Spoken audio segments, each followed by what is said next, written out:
इसलिए ब्रजवासियों को ठाकुर जी लेकर के गोवर्धन गए। इंद्र की पूजा छोड़ो। सब ब्रजवासी 56 भोग लेकर के जैसे ही गिरिराज जी पहुंचे, गिरिराज जी के जाकर के 56 भोग पधराए, परिक्रमा लगाई, मानसी गंगा से स्नान करायो, पंचामृत अभिषेक से स्नान करा करके जैसे ही 56 भोग पधराए, 4 भुजा वाले श्री गोवर्धन नाथ प्रकट हो गए। बोलो गिरिराज धरण की जय। सिर पर मुकुट धारण करके 4 भुजा वाले खूब सुंदर पीतांबरी पहन करके मानो श्याम सुंदर ही एक और रूप धारण करके गिरिराज जी के ऊपर प्रकट हो गए। लाओ ब्रजवासियों भोग, लाओ ब्रजवासियों भोग। गिरिराज बाबा को दर्शन करके सब ब्रजवासी आनंदित है गए। और सब ब्रजवासियों ने गिरिराज जी की पूजा की, अपने अपने घर की सामग्री पवाई, खूब उत्सव मना, खूब नाच रहे हैं, गा रहे हैं, उत्सव मना रहे हैं। ब्रजवासी रसिया गा गा करके श्री गिरिराज बाबा को आनंदित कर रहे हैं।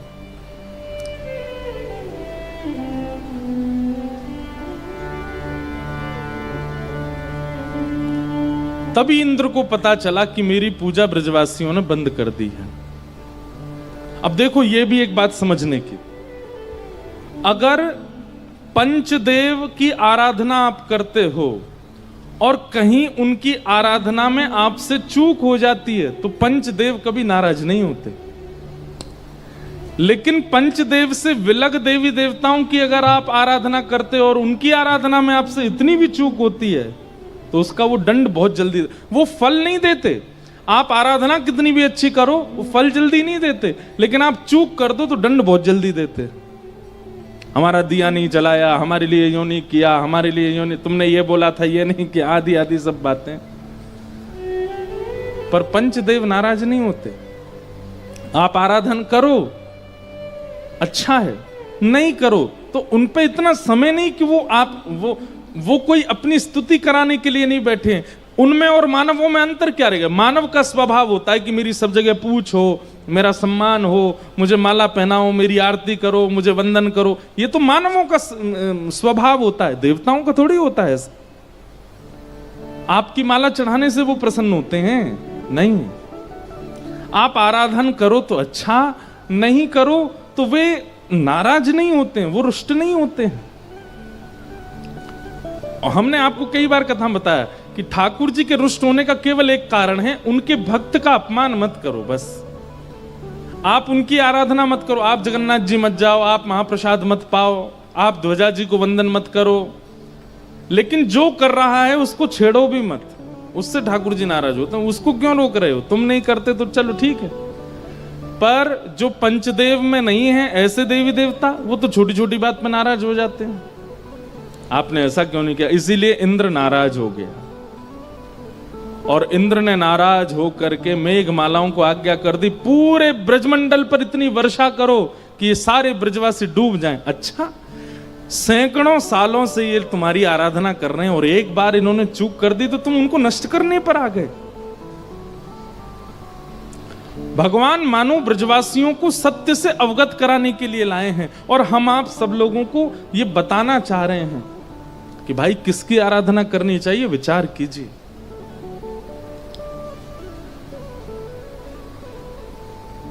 बहुत देवी देवता हैं हमारे भारत में, ऐसे भी हैं जिनका वैदिक कोई स्वरूप नहीं है, वैदिक नाम नहीं है, वो भी पूजे जा रहे हैं।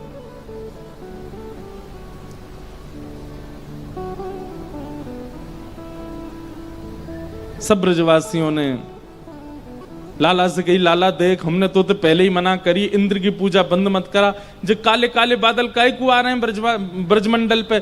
ठाकुर जी बोले चिंता मत करो, जिनकी शरण में आए हो उन पे भरोसा करो, जो सबन की रक्षा करेंगे। हमारे सूरदास जी ने बड़े अच्छे अच्छे पद ठाकुर जी की गोवर्धन लीला के प्रस्तुत किए हैं। ठाकुर जी सब ब्रजवासी इनसे कह रहे हैं, जिनकी शरण में आए हो इन पे पूर्ण भरोसा रखो, जो सबन की सेवा करवाएंगे।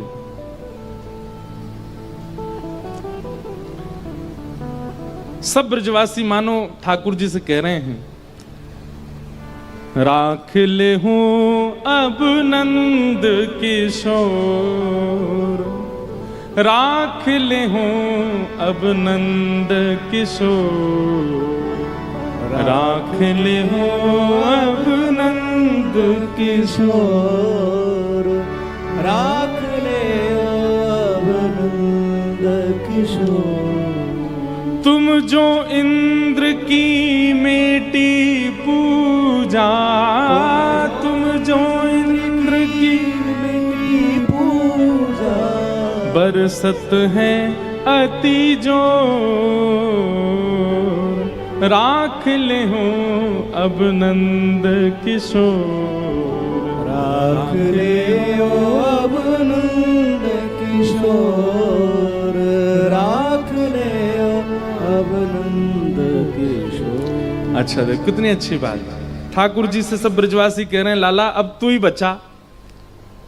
एक प्रकार से जैसे कहते हैं ना कि घर में ऐसी कोई बात हो जाती है कि तुम ही लेके आए थे यहाँ पे, अब तुम ही बचाओ। तो ऐसे मानो सब ब्रजवासी छोटे से कन्हैया थे, कह रहे हैं लाला तू ही लेके आयो हमें गिरिराज जी, और देख इंद्र नाराज है को, अब तू ही बचा। कैसे बचेंगे हम? ठाकुर जी क्या उत्तर दे रहे हैं? ब्रजवासी तुम तन चितवत हैं, ब्रजवासी तुम तन चितवत है, ज्यों करी चंद चकोर, ज्यों करी चंद चकोर। ठाकुर जी क्या कह रहे हैं? अरे ब्रजवासियों तुम सब्र चिंता मत करो। जैसे चकोर चंद्रमा को देखता है, चंद्रमा चकोर को देखती है, ऐसे ही तुम सबरे गिरिराज जी की तरफ देखो। गिरिराज जी की तरफ अपलक नेत्रन से अपनो सबरो तन समर्पित करके गिरिराज बाबा से प्रार्थना करो, जे तुम्हारी रक्षा करेंगे। आहा, सब ब्रजवासी कुछ तो बैठ गए और कुछ लोगों में विश्वास ही प्रकट नहीं हुआ तो भागने लगे, त्राहिमाम त्राहिमाम। अरे जा छोरा ने मरवा दिए, नेक्स्ट छोरा की बात मान करके इंद्र की पूजा बंद कर दी, अब तो ब्रज डूबे तो कोई ना रोकेगो, अब हम मर जाएंगे। लेकिन सब कई संख्या के ब्रजवासी एक साथ बैठ करके गिरिराज बाबा को प्रणाम करने लगे, अपना तन मन धन सब अर्पित करके गिरिराज बाबा से कह रहे हैं बाबा आप ही हमारी रक्षा करो। नेत्र बंद करके सब जैसे ही प्रणाम करने लगे, इतने में ही मधुमंगल ने हल्ला किया, अरे सब नेत्र खोल करके देखो जे कहां भयो। और जैसे ही नेत्र खोल करके देखा तो क्या पाया? 7 बरस के कन्हैया ने अपनी दोनों भुजान से एक तरफ से गिरिराज जी को अधर कर लियो और भीतर प्रवेश करके अपने बाम हस्त की कन्नी उंगली के नख पर 7 कोस लंबे चौड़े गिरिराज पर्वत को धारण कर लियो है। बोले गिरिराज धारण की। 7 बरस के ठाकुर जी ने 7 कोस लंबो, 7 कोस मतलब 21 किलोमीटर लंबा चौड़ा पर्वत अपने बाम हस्त की एकन्नी उंगली के नख पर धारण कर लिया। श्याम लियो गिरिराज उठाए, श्याम लियो गिरिराज उठाए, श्याम लियो गिरिराज उठाए, श्याम लियो गिरिराज उठाए। तब भी सब ब्रजवासी बेचैन हो रहे थे, उनको भी भरोसा नहीं हो रहा था कि लाला ने गिरिराज जी उठा लिए। कुछ अभी भी चिल्ला रहे थे, कुछ अभी भी भाग रहे थे।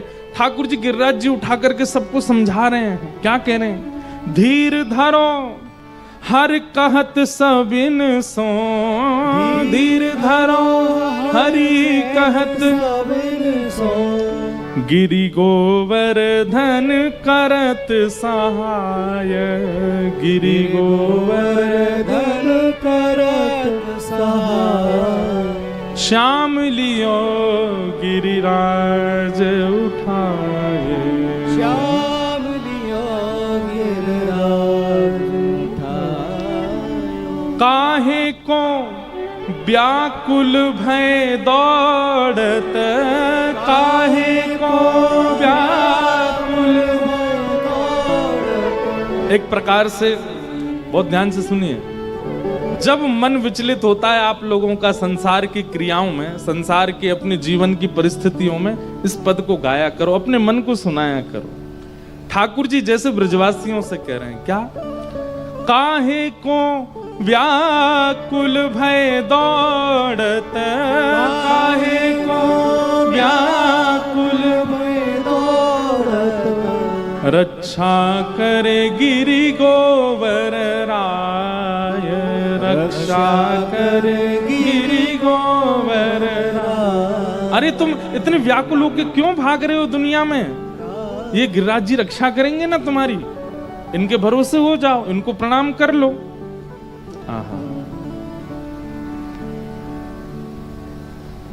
सूरदास नारी नर ब्रज के, सूरदास नारी नर ब्रज के। जब ठाकुर जी ने गिरिराज जी उठा लिए, सब ब्रजवासी चारों तरफ से घेर करके खड़े हो गए, तब सब ब्रजवासी लाला के चरण पकड़ करके निवेदन कर रहे हैं, सूरदास नारी नर ब्रज के, सूरदास नारी ब्रज के। कहत धन्य तुम कुंवर कन्हाय, कहत धन्य तुम कुंवर कन्हाय। श्याम लियो गिरिराज उठाय, श्याम लियो गिरिराज उठाय। ठाकुर जी ने गिरिराज जी उठा लिए। सब ब्रजवासी दौड़ करके भीतर आ गए, लेकिन गिरिराज जी, ये तो सामान्य सी बात है कि किसी भारी वस्तु के बीच में कुछ रख दोगे तो वो भारी वस्तु कभी इधर डोलेगी, कभी इधर डोलेगी। अब गिरिराज जी कभी इतकू जामे, कभी इतकू जाम, बीच में ठाकुर जी खड़े। अब जहां की तरफ गिरिराज जी नीचे आमे, वहां के ब्रजवासी सबरे चिल्ला में, अरे लाला बचाइयो बचाइयो बचाइयो। सब ब्रजवासी के लाला किस बचाएगो, वो बचावे को यहाँ आवेगो तो पल्लंग को गिरिराज जी डूब जाएंगे। तो अपनी अपनी छड़ी लेकर के सब ब्रजवासी गिरिराज जी को ऊपर करवे को प्रयास करें, और यही भाव से दूर दूर तक सब ब्रजवासी अपनी अपनी छड़ी लगा करके खड़े हैं। ठाकुर जी से कह रहे हैं, लाला अब गिरिराज जी टिक गए, हमने अपनी अपनी छड़ी लगा ली है ऊपर, गिरिराज जी नीचे जमीन पे बिल्कुल कठोर अपनी छड़ी लगा के दी है हमने। अब जे गिरिराज बाबा नीचे नहीं आएगा, तू अपनी उंगली हटा ले। ठाकुर जी बोले, ये कोई पेड़ ना है, ये कोई पत्ता ना है, ये कोई झोंपड़ी की झाड़ फूस ना है, पर्वत है पर्वत, छड़ी इन पर ना टिकेगो। और 21 किलोमीटर लंबा चौड़ा पर्वत, तुम जानो ना हो या में कितनो भारी वजन है जो छड़ी इन पर ना टिक पावेगो। ब्रजवासी बोले, तो तू यूं कहना चाह रहा है कि तेरी नेक्सी से उंगली पर टिक रहा है जी? ठाकुर जी बोले, और नहीं तो कहा, मेरी उंगली पे ही तो टिक रहे हैं जी। ब्रजवासी एक दूसरे को मुंह देख करके बोले, देखो या की बात तो सुनो, यूं कह रहा हमारी छड़ी इन पर ना टिक रहे या कि उंगली पर टिक रहे हैं जी गिरिराज जी। ठाकुर जी बोले, हम बे जी मेरी उंगली पे ही टिक रहे हैं। लाला तू हमारी बात मान, चल बहुत है गई तेरी बात, अब ज्यादा बने मत हमारे आगे, अपनी उंगली हटा ले, हमने छड़ी लगा ली है। ठाकुर जी बोले, देख ले संभाल लियो भैया। बोले, तू चिंता मत कर, तू उंगली हटा अपनी। और सब ब्रजवासी कस करके खड़े है गए, बोले तू हटा ले अपनी उंगली। जैसे ठाकुर जी ने नेक उंगली नीचे करी, महाराज विशाल पर्वत गड़गड़ करके नीचे आने लगा, चट चट चट चट चट, दूर दूर तक सबकी छड़ियां टूटने लगी। ब्रजवासी सब चिल्लाए, लाला संभाल संभाल संभाल। नन्हे से कन्हैया फिर से ऐसे खड़े है गए और गिरिराज जी वहीं स्थिर हो गए।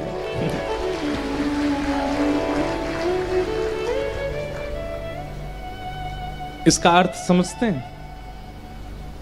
कई बार हमारे जीवन में संकट आता है तो हम महाप्रभु जी से प्रार्थना करते हैं, हे महाप्रभु कुछ रक्षा करो। प्रार्थना करते हैं तो प्रार्थना के बाद में रक्षा होती हुई दिखाई देती है। ऐसा अनुभव होने लगता है कि अब सब ठीक हो रहा है, और जैसे ही थोड़ा थोड़ा ठीक होने लगता है ना, तो हम क्या कहते हैं, महाप्रभु जी ने थोड़ी हमने ही किया है, ये हमारे फूफा जी को हमने फोन करके काम करवाया, हमने अपने जीजा जी से कह करके करवाया, हमारे पिताजी ने ये बात कही थी। हम उस समय ये भूल जाते हैं कि ठाकुर जी से प्रार्थना की थी हमने। ठाकुर जी कहते हैं तो भैया चल तू ही संभाल, मैं अपनी उंगली हटा रहा हूं। और जैसे ही ठाकुर जी नेक उंगली नीचे करें तो ये फूफा जी रूपी, चाचा रूपी, जीजा जी रूपी, पिताजी रूपी जितनी छड़ियां होती सब चट्टे चट्टे टूटने लगती हैं। और फिर हम प्रार्थना करते हैं लाला संभाल संभाल संभाल। तब ठाकुर जी एक बार कहते तो नहीं नहीं तुम ही संभालो। तब हम कहते नहीं नहीं नाथ आप संभालो। ठाकुर जी फिर खड़े हो जाते हैं। तो जीवन में आए संकट में पहली बार ठाकुर जी रक्षा करते हैं पर हमको समझ नहीं आती। फिर दोबारा जब संकट आता है फिर रक्षा जब ठाकुर जी करते हैं तब हमारा समर्पण होता है। नहीं नहीं सब तो बहाना है, ठाकुर जी नहीं करवाया ये काम। ठाकुर जी पे विश्वास होता है। समझ में आई बात?